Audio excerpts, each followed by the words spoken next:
You don't even have like 5 minutes the other direction. What are you talking about? Oh, he just doesn't drive that way after work. Oh, That's that all. one is- That's No, all. I'm On a talking Saturday, about- it's different. Well, yeah. No, Oh, okay. Yeah. I don't want to drive the same route twice in an hour. It's chaos. Maybe we had some candy or gum. Man, we're starting off with a banger. All right. Get the candy trees.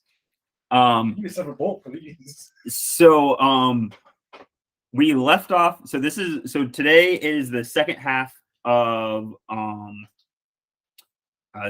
Mark 6. We left off the Herod, or the episode with Herod, and I talked about how, like, currently in Jesus's ministry, there's been a lot of setup.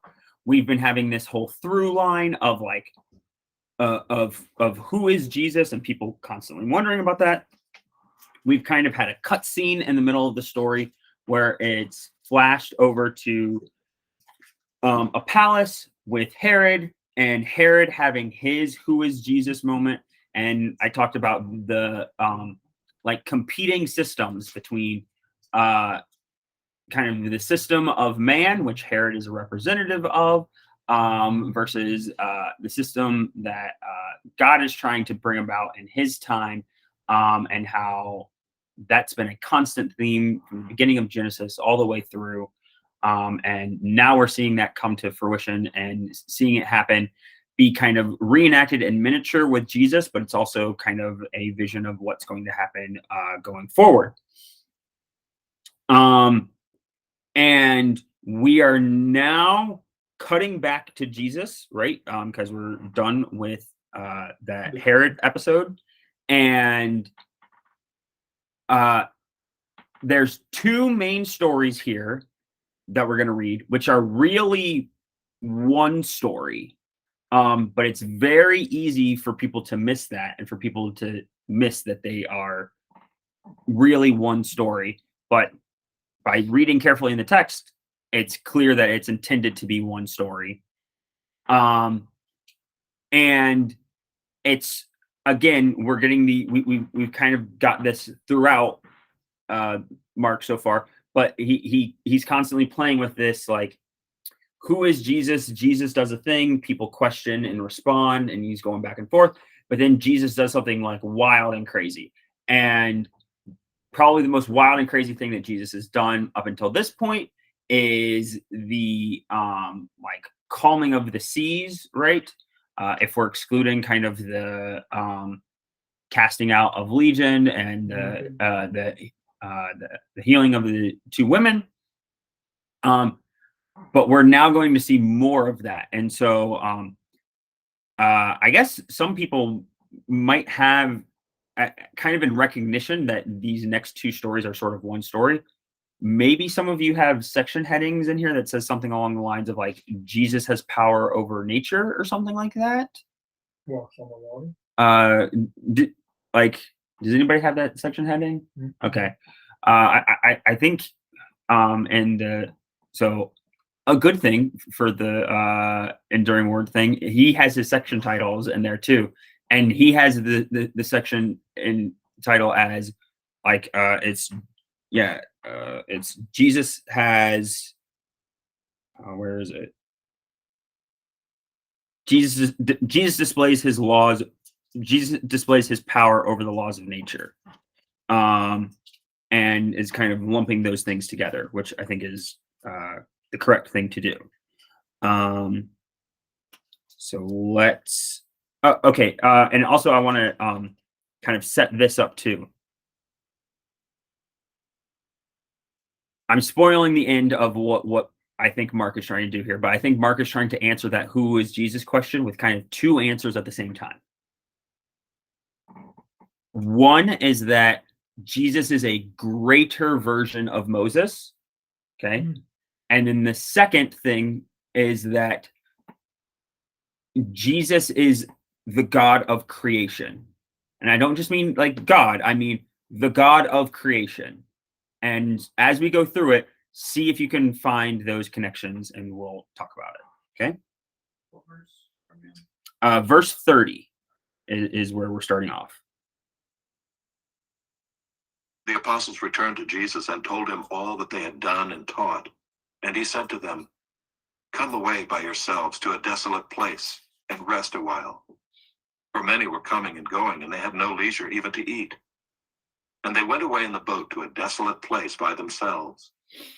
Now many saw them going and recognized them, and they ran there on foot from all the towns and got there ahead of them. When he went ashore, he saw a great crowd, and he had compassion on them, because they were like sheep without a shepherd. And he began to teach them many things. And when it grew late, his disciples came to him and said, "This is a desolate place, and the hour is now late. Send them away to go into the surrounding countryside and villages and buy themselves something to eat." But he answered them, "You give them something to eat." And they said to him, "Shall we go and buy 200 denarii worth of bread and give it to them to eat?"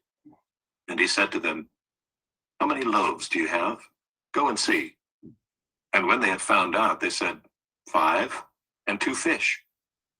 Then he commanded them all to sit down in groups on the green grass. So they sat down in groups, by hundreds and by 50s. And taking the 5 loaves and the 2 fish, he looked up to heaven and said a blessing, and broke the loaves and gave them to the disciples to set before the people. And he divided the 2 fish among them all. And they all ate and were satisfied. And they took up 12 baskets full of broken pieces and of the fish. And those who ate the loaves were 5,000 men. Okay. So, I kind of want to reiterate that, I mentioned this last week, but we also have like the contrasting settings of palace with Herod, representing like systems of men. You have towns, cities, and in this scene is the outskirts. So, what word kept popping up a bunch in that passage? Bread, but there's like one describing the place. Desolate, right? Desolate shows up like 4 times in that thing. Okay. And so it's interesting to me because, all right, so it says, "Come away by yourselves to a desolate place and rest a while." Okay. A lot of people try to make like commentary and about that, like, oh, this is showing that like Jesus wants you to have rest, and it's like,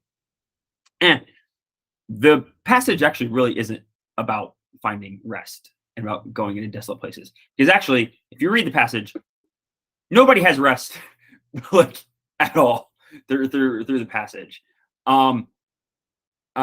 It's like because there's so many people, right?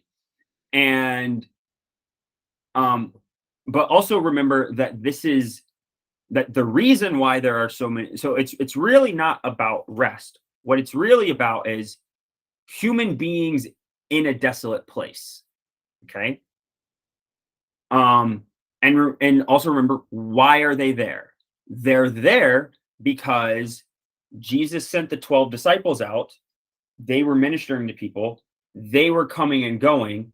That linked with Jesus's fame brought everybody out. So what's happening is that people are coming out of the towns and villages. They're coming out of the systems of man that were set up, and they're coming to a desolate place. Okay.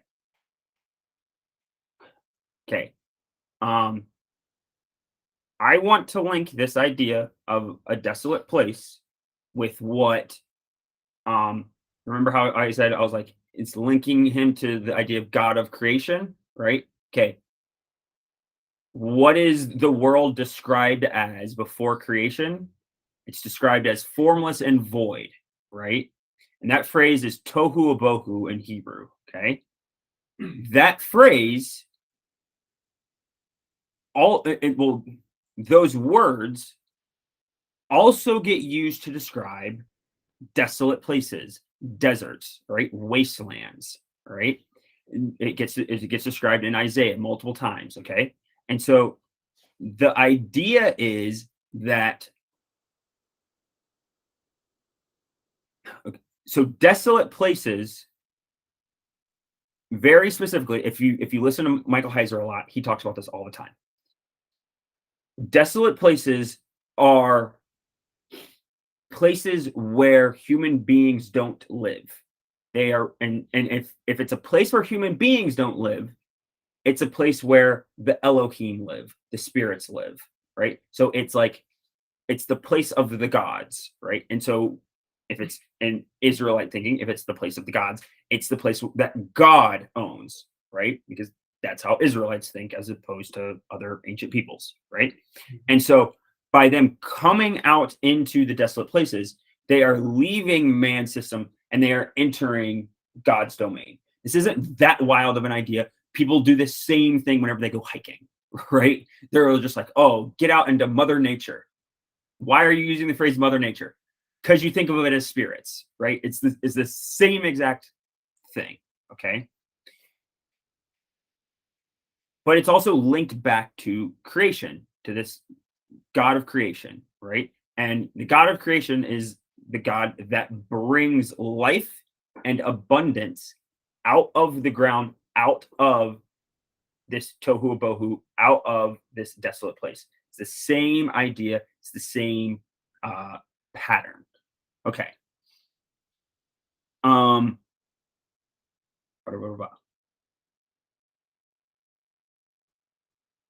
So that's what's going on with Jesus.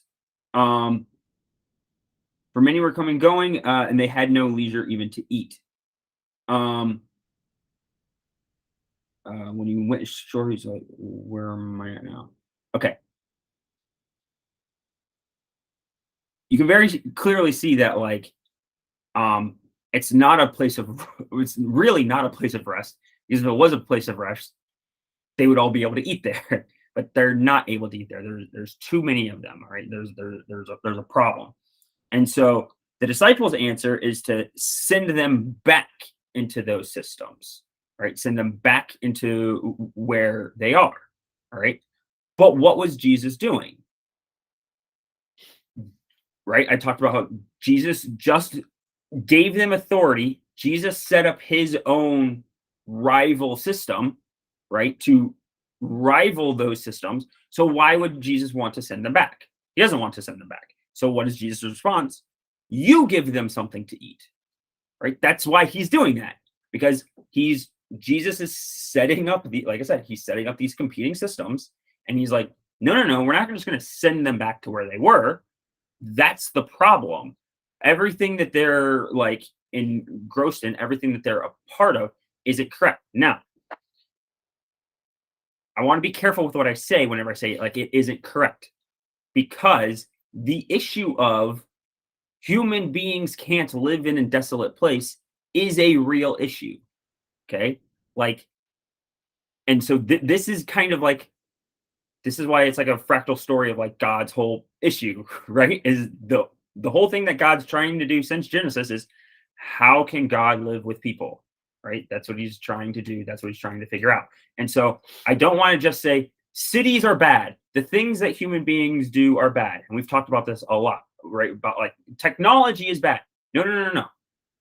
All of that stuff can be bad, but if you use it correctly and orient it towards God, it can be used correctly and it can be redeemed. And ultimately through Christ, all that will be redeemed. So what we should be seeing over time is that the system that Jesus is setting up is going to eventually kind of merge with the system that man has set up.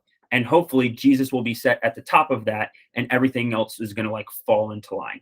That's the goal, right? And obviously, if you jump forward to Revelation, where you have a city, right, that's now coming down from heaven, and that's like a representative of the unity of what God is trying to do with what man is trying to do, and bring all of these things together. And then at that point, we'll actually be able to, we'll solve this problem that God has of not being able to be in the same place, and we'll be together forever.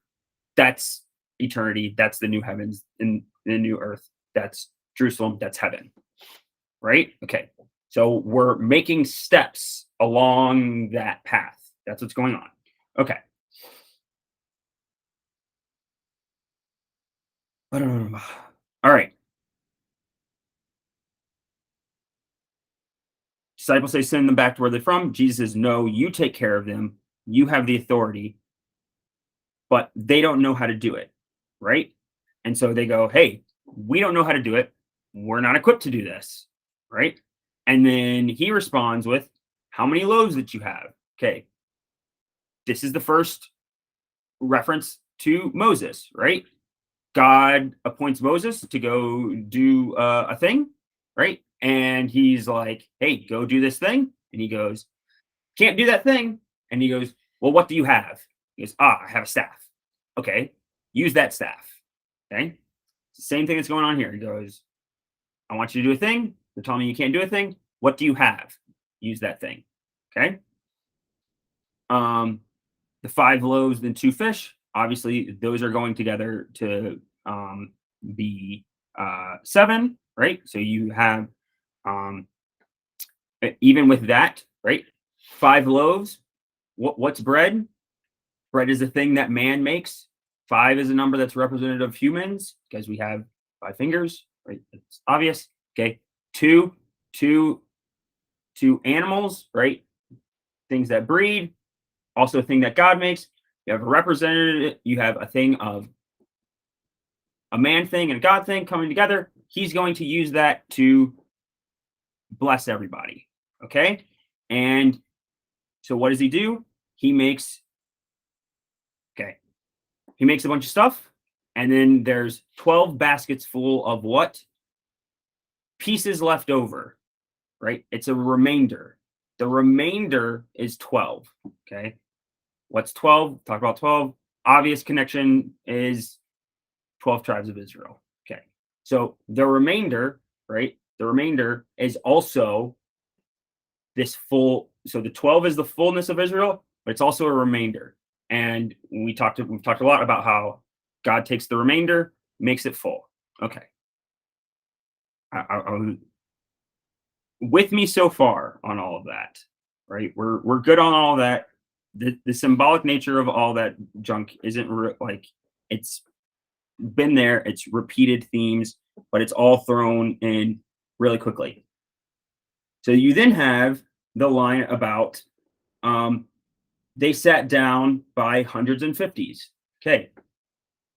Who else did that? More specific? I'm going to assume that it was during the Exodus because that's During the Exodus, Moses did it. Moses separates out Israel in 2 groups, and the divisions are very similar, right? He cuts them up into little groups, and he goes, "This is how we're going to manage it. We're going to do this hierarchical system." So, the steps that Jesus is taking to make this thing happen, same exact thing that God is doing, that Moses is doing.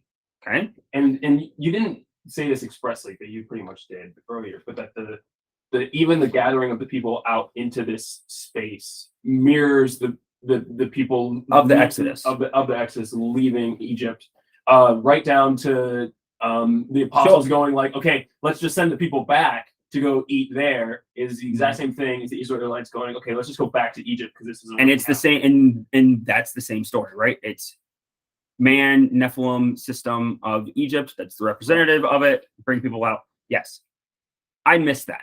So good job. You got that. Okay. I missed it, but you're absolutely correct. I assumed you That had element it, but is then there. you said this is the first time we're seeing the comparison notes. So I was like, you just listed like a bunch of things that was already comparison to Exodus. Yeah. Look, you only gave me we played Frosthaven today. I didn't have enough time to get them all. You lost your deleted. notes. You lost My your notes did get deleted. You would have seen it on another. Yeah. It was right there. But Still C++. look, I'm just trying to pass at this point, all right? It's pass fail. We'll start there. Yeah. Okay. The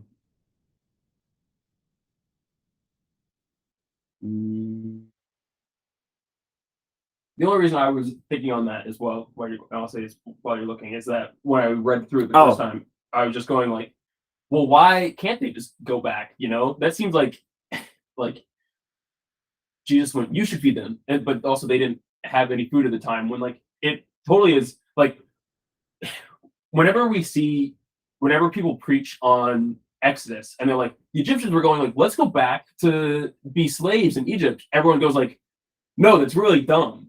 But in this story, when the apostles just go, let's just send them back into the city so they can buy food, I'm pretty sure everyone goes, that sounds really reasonable. And so I think that Yes, but also they're the same symbolic like Yeah. requests. And Yeah. so I think that actually like that speaks, this version of it doesn't have the same like kind of like connotation or misconception to it that we put on it the first time with Exodus. I think lets it be a little bit stronger to the fractal nature of sure. what it's getting at. So I also I also have, so for, and this is again another reference to Moses. So whenever it says he looked up to heaven, right? He looked up to heaven and said a blessing and broke the loaves and gave them to the disciples, right? Moses prayed. Right. So actually wrong. Moses never prayed. No, there's a very famous story in Exodus. Remember how I said this isn't just showing references to Moses; it's showing that he's a greater Moses. So the famous story in Exodus is where Moses hits the rock. He doesn't talk. He doesn't say. He doesn't speak to the rock. Instead of speaking to the rock, he hits the rock. Right. And so this is Jesus doing that correctly, where he looks up to heaven and says a prayer. And that is the means by which he ends up feeding all of the people, right? And so that's a way in which he's better than Moses. Okay. We got all that. We're going to keep going. Immediately he made his disciples get into the boat and go before him to the other side, to Bethsaida, while he dismissed the crowd. And after he had taken leave of them, he went up on the mountain to pray. And when evening came, the boat was out on the sea, and he was alone on the land. And he saw that they were making headway painfully, for the wind was against them. And about the fourth watch of the night he came to them, walking on the sea. He meant to pass by them, but when they saw him walking on the sea, they thought it was a ghost, and cried out, for they all saw him and were terrified. But immediately he spoke to them and said, "Take heart, it is I, do not be afraid." And he got into the boat with them, and the wind ceased. And they were utterly astounded, for they did not understand about the loaves, but their hearts were hardened. Okay. So, I love that. yeah. It's so comical to me. Like, Jesus intended to just pass them. Yes. Okay. So that line right there. They're also Right. sort of like that bread. Okay. So that line right there, especially when I first read that last week, and he passed them by thing, that was the thing that like blew up in my face, and I went, "Oh, I'm definitely missing what's going on here."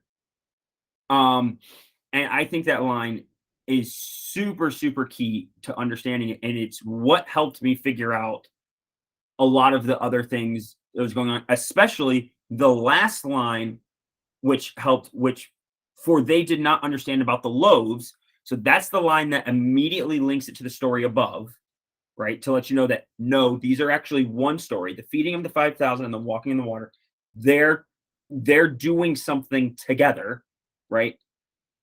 And I guess I'll just and then I'll say it right now. And then their hearts were hardened. Okay. What's the most famous thing about the hearts hardening? God does it to Pharaoh in the Exodus story with Moses again. So like, okay, so let's see if we can figure out what's the connection in this story to the God of creation in the Genesis story, right? How is Jesus like the God of creation in the Genesis story, in this story? Literally controlling creation with the wind, the waves. Close. What's he doing? Walking. Floating? Above. Hovering? Water? Yeah, he's literally hovering above the waters, right? And he's acting as what? A spirit. He's acting as a spirit. What are the clues that help us know that he's acting as a spirit in this? They think he's a ghost. Right, and ghost is the same word for spirit, same word for Elohim. And also, he says what? Do not be afraid. Who says do not be afraid? Angels, spirits, God, Ha Elohim. Those are the ones that say do not be afraid. And so, and also, if we go to the beginning, right? Pay attention to the geography here of what's going on. He made his disciples go into the boat to the other side. So they go out. The crowd goes back. He goes up onto the top of the mountain. Okay. Tops of mountains are desolate places. Tops of mountains are where the gods live. Mount Olympus, all that stuff, right? Like, why are tops of mountains places where gods live? Human beings can't live there, right? A human being can't live at the top of a mountain, all right? Yes, technically, but Right. in ancient thinking, right? So that's why gods live up there. And when evening came, and the boat was out at sea, he's at the top of the mountain.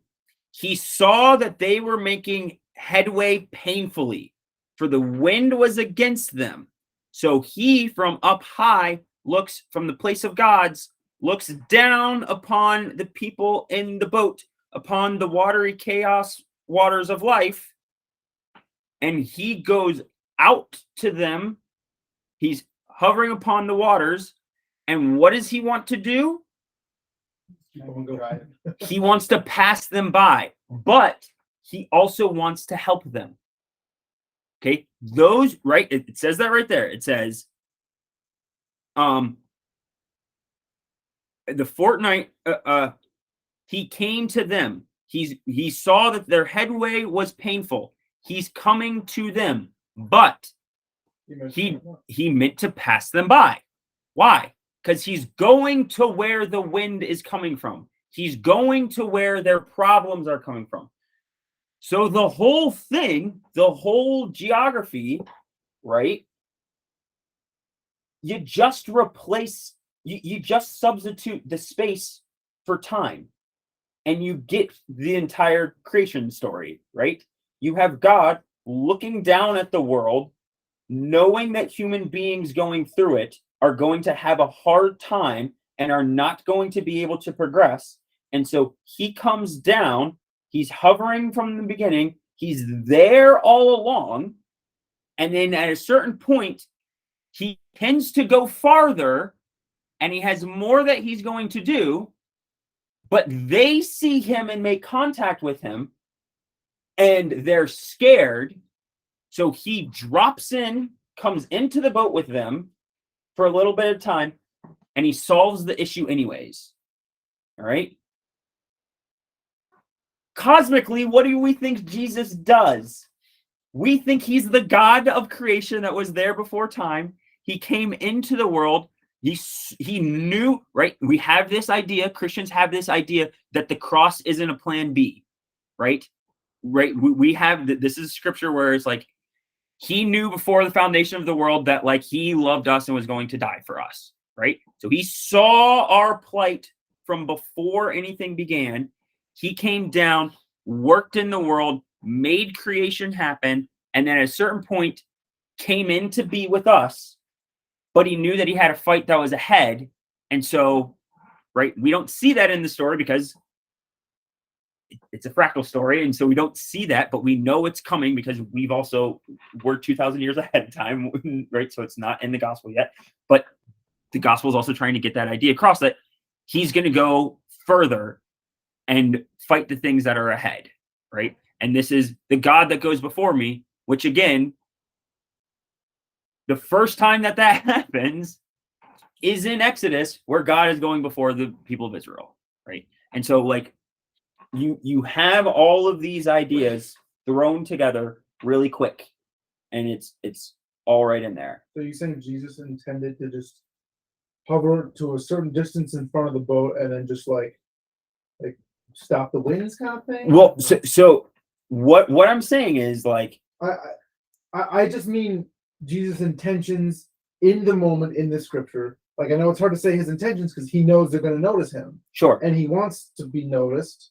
but he also wants to. He's also meaning to pass by them. Well, we don't know, right? So the point that I'm trying to get across. Make sure, maybe I didn't make this clear. Wind in both Hebrew and Greek, it's the same word for spirits, right? So, right, pneuma, like it's the same word for spirits. Okay. When it says the winds are coming at them, in an Old Testament ancient person thinking, you should think of those as evil spirits. You shouldn't, like, we tend to like separate all that, just be like, oh, it's just natural thing. But for how people thought about it back then, right? And it's very easy to figure out why I always say pneuma because I'm trying to get the point of breath coming in and out is wind. That is wind, right? And so, but also when a person dies, right, they stop breathing. So for ancient people, spirit, breath, all of that stuff is linked, right? This is why it says that the ruach, which is the word for spirit, is the breath of God, right? And this is why I've talked before about how I believe in a tripartite human being, right? So you have your humans, you have your physical body, then you have your immaterial self, but your immaterial portion is comprised of two portions: your soul, which is your deep, like, inner self, and then your spirit, which is the active, like, self. That's the ruach. So you can find portions in scripture where the ruach is like the active thing that is from God. The ruach, it says in Ecclesiastes, returns to God after a person dies, but then their soul, their nephesh, goes down into the pit. Okay, and so in the pit, you are not active. You're not thinking. You're not thinking like a human being. This is why David can say things like, "Who will praise you in Sheol?" Right? Because people don't praise you in Sheol. People are existing and aware in Sheol. We know this because of the Witch of Endor thing, where Samuel comes up out of the pit, right? Because everybody goes to Sheol. Samuel comes up out of the pit and he is able to talk and converse, but it's not the same thing as what human beings can do, right? So they have all these different ideas that they're working with. And so winds, I say all of that to just kind of say winds are spirits. And you should think of them like in a symbolic way as that. And so what I'm trying to say is that Jesus wanting to pass them by is symbolic of Jesus knowing where the real fight is and where the actual problems are. And Jesus is trying to go to that to deal with it. Now, and so what is the him going to that and dealing with it? What is the actual him going to deal with it? Like him coming here just to die on the cross? What it is it's I think it's Revelation. It's Revelation, right? It's the second coming. It's the defeat. It's the ultimate defeat of death. Okay. Right now, so then what happens in the story is he comes in and he solves it there, right? And in actuality, he comes into the story of history and he does solve it in 30 or 33, depending on your dating, AD, right? He solves it at the crucifixion. It is done, right? But there's still more. And ultimately, the battle, he's going to go forth and actually win the battle. That's like the final judgment, right? That's the final solution. Like, oh no. But sure, whatever. It's the final solution for Satan. That's what it is. I'm not going to balk to that. But like, yeah. Right? So, yeah, so in the temporary, or for the little story, he does go into the boat and he solves it, but really the issue is ahead. And so we know that he's eventually going to have to get back out of the boat, to have to leave, which is what happens in actual story. Not in Mark though. We don't. It's not accounted, right? He resurrects in Mark. No. I mean, does he ascend in Mark? Does he ascend in Mark? No. Debatable. I would say no, because the ending of Mark, most people agree, is not original. The question is, will you? Oh, Will you change your mind in the next 10 weeks? maybe. Who knows? Well, probably 20, because so far every single one of That's these true. has been a two-parter. Right. Yeah. Okay. So we're good. A little bit more with you now after that. Are we good? Are we good on you, that? You really had me just like sitting there, just like, I know. I was much like, more on board, so to speak. But I still don't know if I'd come out on the waters with you. you were never. first You one were was- never invited First back. one was an accident, but then I was like, you know what, let's just do it. Okay. Yeah, I'm definitely picturing Jesus in this story is as the Jesus of Revelation, where he shows up on the beach on the other side and he pulls out his tongue sword and he starts slashing all these winds. You know, and it just Like yeah. That's. that's what happens. Mm-hmm. And then what's the wind's going to do to the boat? Obviously, he can't stop the like just because we know that the winds are coming at the people on the boat. Like he's probably stopping the wind as he's going and advancing. Like he like to stop. Like the ideal plan would be, okay, I'm going to pass by them. I'm going to kill all these winds here, and then there's going to be nothing to hit them coming this way. So it'll be an easy pass the rest of the way. But then obviously, like in terms of and I think it speaks to the nature of God, because the reason why he went with the plan he did is because it's a amount of compassion For the people that are going through it. People going through it. Yeah. Because while yes, it's the best plan to just go through and get it done, go put it in advance and just have easy sailing. Like, you can defeat Satan without doing what Jesus did. Yeah, but before he died. But people, there's still the realism of people are going through this. Like, Yes. and that is a need that does need to be addressed, and God addresses it. Mhm. So that's what I think. So you a lot could of the then, stories. like, with your explanation, makes me think further that him coming onto the boat is also him just humbling himself and taking on human form. right? Yeah. Not- That's what I see a lot of Okay. this too. Not Yeah. just like, oh, I'm going to preach to you, I'm going to do these miracles, I'm going to die for you.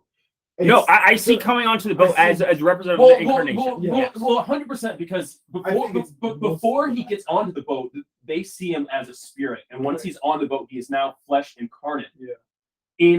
In the world with I like that people. more. Yeah. Yeah. If it wasn't, that was what I was trying to get at. Yeah. Maybe I failed, but that was what I was trying to get at. Was that idea? Because then, like you said, it makes more sense because he didn't really have to establish that relationship with us, but he wants to. Yes. And that's Yes. like him showing like, hey, Yes. sometimes it feels like my prayers, like your prayers aren't really being answered. And I'm like, I'm not there, but like I am, and I have the ability to be. Yes. Like, I'll get on the boat every now and then. Well, it's one of the things that I always remind myself at Easter time, which is that like he did not have to do this. Like there's nothing intrinsic about the world that said that Jesus had to do this. He did it because he thought it, like God thought it was the best way for him to accomplish his goals. And that goal is very precisely related to how much he loves us and how much he loves the world. And so- show us. Exactly, right? To display that, because it needed to be displayed for us to know it, right? And it needed to be displayed in a big way that would last 2,000 plus years, right? Not yet. Correct. Because people In say about it a all the decade. time. In People about say a it all the decade. time. And in less than a decade, You're right. people can finally say it, and I will not Exactly. cringe inside. You are correct. Almost 2,000-ish Yeah. years. Do we It's so close. do we have a name for that? There's like a centennial, bicentennial, A bimillennial, a bimillennial. Yeah. the bimillennial anniversary of That's Christ's like death. half of my generation. A bimillennial. Oh no! Oh no! Identified as a bimillennial. The bees are gonna have a great year that year. Oh man, the B's in the alphabet people. Yeah. Okay, we'll finish up the chapter now. Oh my gosh. When they had crossed over, they came to land at Gennesaret and moored to the shore. And when they got out of the boat, the people immediately recognized him and ran about the whole region and began to bring the sick people on their beds to wherever they heard he was. And wherever he came, in villages, cities, or countryside, they laid the sick in the marketplaces and implored him that they might touch even the fringe of his garment. And as many as touched it were made well. Okay. So remember how I said at the beginning that, right? So we have this system of men, right? And everything that's representative of the cities and towns and all this stuff. And then we have Jesus sending out his disciples and setting up his system and his hierarchy. We've just seen that. And I said, eventually these two need to meet and need to start to blend. Because why? Because that's Jesus' goal. That's the whole reason that he's doing it. And we're seeing that start to happen, right? And so he's coming back to where they are at, and he's coming back to them, and they are coming out. And so they are starting to blend, and they're starting to blend by healing, right? And it's a repeat of what happened before with the fringes of garment. And so where the fringes of garment are the right, because like clothes are like representative of your station and of your power. And so the fringes of his garment are where his power goes out, right? What the story is, right? And so it's also representative of his system, right? And I'm trying to make like a pyramid with my hand. My hand's not really shaped that well to make like a pyramid. Sure, like that, right? So his system, right, is trying to come out, and multitudes are being healed by just touching the fringes of his garment, right? And so you can see the trajectory that he's going to have, right? And so even from right here, like in the story, right, because we all know narrative story arcs, it should be pretty easy to predict what's going to happen as Jesus is essentially like invading enemy territory with his system, right? What's going to happen? Exactly what it is. And that's what happens in the very next chapter, and that's what we'll talk about next week. The other thing going on with what we were doing before, if we're continuing on the overarching parallel from the previous story, it sounds decent amount like heaven. I mean, instantly everyone recognizes that God, and he's getting rid of sickness. Yeah. To like anyone that wants it. Yeah. That's something. And we're at the shore now, so we're on the other side of the planet. Right. And so it's and so his system is working, right? He was like kind of really containing the level of fame, but now he's starting to integrate it more. We're gonna have a few more stories where he does tell people like I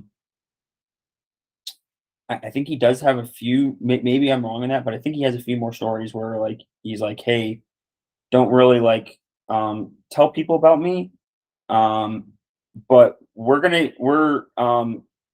to some of the stuff that is like the reason why so once we get to chapter 8 is like the reason why I picked the Gospel of Mark.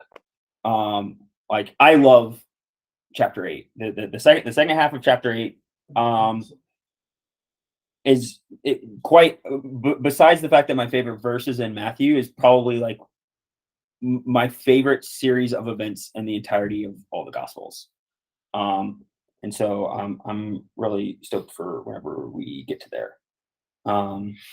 But so a little bit shorter tonight. But any further questions, comments, anything? Is there a what does Gennesaret mean? No idea. I didn't get to that. You got it. I didn't do enough of actually mapping out of the geography of like Bethsaida and all of these places. What it was, not what it means. Because for the Greek words, it's just like, hey, they're not that cool. But the Hebrew, Yeah, I was just thinking. Yeah, it makes a lot of sense to me if it ends here with a wrap up of, hey, let's take a little snapshot of what heaven looks like, because as we said before, the headers are not original to the text. No. So likely the story was meant to wrap up there. Yeah. But there's the break. Yeah. That last little bit is definitely like a break before leading into right. It's the epilogue of this big portion where where Mark is clearly trying to emphasize Jesus is this like greater than Moses figure, also God, Right. God of creation figure. Like he's really trying to tie those things together, which is exactly what you have with that verse at the end of the section where it says, "For they did not understand about the loaves, but their hearts were hardened." Right? He's taking all of these ideas and put them smack dab, like right there. For the wording on that verse as well, is that referring? So like that full sentence reads, "And they were utterly astounded, for they did not understand the loaves." And so it's like, okay, they were astounded at the thing that happened in the story because they didn't understand about the loaves. And then but their hearts were hardened. That's still referring to their, like, if I have this right, because they didn't understand what the loaves meant, their hearts were hardened, and then they were utterly astounded. So I'm assuming that after this story, their hearts are not still and hardened? also to be recognized is that the hardening of the hearts here it's an opposite effect of the hardening of Pharaoh's heart, but they're the same thing, because hardening, right, means like to strengthen, right? And so their hearts are being strengthened, but in this case they're being strengthened in favor towards God, in favor towards a positive disposition. Well, and that's why I'm trying to Christ. ask for clarification, because I can see that. But that's what I'm saying. Like, I can see that if that's what it's trying to say, because the way I was seeing it was like, it's getting weird in its timing. Because what I was saying before is, I'm thinking that it was saying, okay, they didn't understand about the loaves, so their hearts were hardened. No, it's not so that their hearts were hardened. It's but their hearts were hardened. Their hearts were hardened despite them not understanding about the loaves. They didn't understand about the loaves. They didn't understand what was going on. They didn't understand what was going on with him. They're utterly astonished about him walking on the water, right? He got into the boat with them and the wind ceased. And they were utterly astonished about the walking on water. They were utterly astonished. They didn't understand about the loaves. They don't understand what's going on. Okay. So they're in awe. I get it now. It's saying, okay, but their hearts were hardened. But their hearts were hardened in favor. Right. All right. And Not against. I get it now. So despite us knowing the character of the disciples in the near future, how do we know it's in favor? Well, we obviously know that they don't. I'm just saying by the context of how it's reading. That's how I'm taking the context makes more sense now. So okay, so they were utterly astounded, and they're astounded because they didn't get that the loaves meant that he's God. And so because they didn't understand from the previous, it's pretty much saying, okay, they didn't all fully quite understand that he's God yet. And so because of that, they were like, whoa, that's weird. You can walk on water and do a bunch of crazy stuff. The loaves thing very specifically, because the loaves story is going to come back up in like 3 chapters or something, because Jesus does it again. Right. And he makes the same point, which is, you don't understand that I'm God, but you're gonna like, and how do we know that it's positive? Because they stay with him. Right. That's how we know that So it's I was positive. wondering if maybe there was some other thing, but and you can also take it as the direct response to his saying, "Take heart, it is I. Do not be afraid." So like the response to that is to not like be like, "Oh, I don't like this guy." To be like, "Oh, okay, I'm actually gonna gain a little bit of courage from that statement. Okay, we've got this. We're good." Yeah. I mean, the hardening part always is just kind of equated with being stubborn. Correct. Well, which of course we know Kind is of, not but a it's strictly negative thing. it's think not a strictly negative thing. It's a strengthening, right? That's what that's kind of what it means. becoming more It's set in your strengthening. ways. It, more determined, more right. I think So more it- determined it's is like a weird good way way of to think saying, despite none of this making sense, they were further convinced that this guy's legit. that's exactly what it is. Somebody- They because what are they doing? They're following him. They're more set in following him now that all these things occurred, even though they don't really get it and they don't really understand what's going on. Yeah. That's And what it's saying. and obviously the Legitimus. Oh, the one link that I don't know if we've said expressly as well is that the you don't understand the loaves, and that is trying to say if you understood the loaves prove that he's God. And why is that? It's because the loaves are also like the manna. Oh yeah. I don't know Yeah, if yeah. you've said that expressly. I didn't say that expressly. But we literally tied like every other thing in Exodus yeah. to this story except Mhm. that the loaves, like a bunch of bread coming out of nowhere in Is- the middle of the is- desert, is manna. is obviously Yeah, it's- manna coming from God. The fact that Jesus is the one that provided the loaves is positioning him as God. Therefore, Correct. if you properly understood the loaves, you would understand that he's is God. that he's God. Yes. So that's what that's getting at there. Yeah. Well, that's like that with it's like that with all the elements of the story, but linking it to this verse, yes, very specifically, the loaves are pointing at the fact that Jesus is God. Yeah. Yes. Anything else? I think when I first heard that verse, they're all there astounded, but they didn't understand, but their hearts were hardened. The but needs to be read as, yet they were hardened nonetheless. Like, Yeah. Yeah. despite it not making Or sense. yeah, just despite that. Because I thought it was the opposite kind of use Right. of bars. Well, like the reason I asked So for I'm trying to look at the clarification there. NIV right now. The reason I asked for clarification there before was because like the way I was misunderstanding it was because like the way it reads to me almost is that they were like, because they didn't understand about the loaves, they got kind of jaded about God for a little bit, The and NIV is then worse. they got astounded by this. So that little bit of being jaded doesn't really matter. And I'm like, that's so that doesn't read well, and that's why I started asking for clarification. Yeah. I think it works way better. Yeah, I don't think that's what it's trying to say. Yeah. Yeah. Makes sense that their hearts are more firm. But yeah. Yes. I like here in the NLT it says, Two. they were totally Yeah. amazed, for Yeah. they still didn't understand the significance of the miracle of the loaves. Yes. As if to point to, like, hey guys. Yes. But then after that, their hearts were too hard to take it in. That's not quite how it was. That's not how Yeah. I'm trying to Yeah, say I that. guess It that's was. the opposite. Yeah. The previous sentence is great job. Yeah. Second one, you had me in the first half. Hey, man, Bible translators, they're always Let me see if I can doing find a perfect stuff. one. I can do it. Yeah. And clicking the message. yeah, just pass. All right. Well, I'm gonna stop it there.